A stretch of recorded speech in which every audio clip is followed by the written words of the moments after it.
Hei hei, terveiset täältä napapiiriltä. Se on muuten se keihäänheitto sellainen tosi hieno laji, että minäkin seuraan aina televisiosta sitä keihäänheittoa. Ja nythän siellä on ollut tietysti pikkusen vähän sellaisia niin kuin ylä- ja alamäkiä, mutta nyt on kuulunut vähän huhuja, että tällä kaudella rävähtää. Ja sitten muistakaa pojat ja tytöt, että se tukijalka ei petä, niin Helsingissä ja Lontoossa olisi kiva nähdä teitä siellä pallilla. Ja kyllä minä sitten hurraan muorin kanssa siellä korvatunturilla. Ja muistakaa tosiaan, että tukijalka pitää olla terävänä ja sitten lähteä sieltä hyvässä asennossa. Heipparallaa!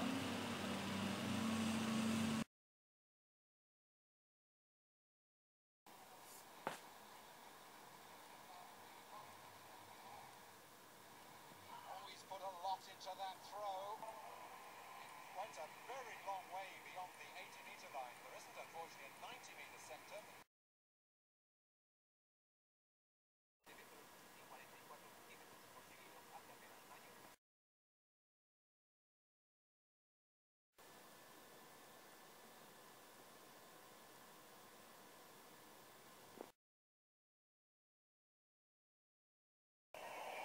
Kun tässä nyt Tiina Lillak sinkauttaa keihäänsä uuteen.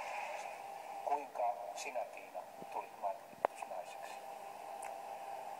Se oli kyllä mulle ja valmentajalle täys yllätys, koska en ole harjoitellut mitenkään systemaattisesti vielä tähän asti.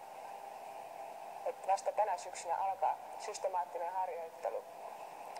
Ja sanotaan, että se on omien luontaisten edellytyksien avulla tullut.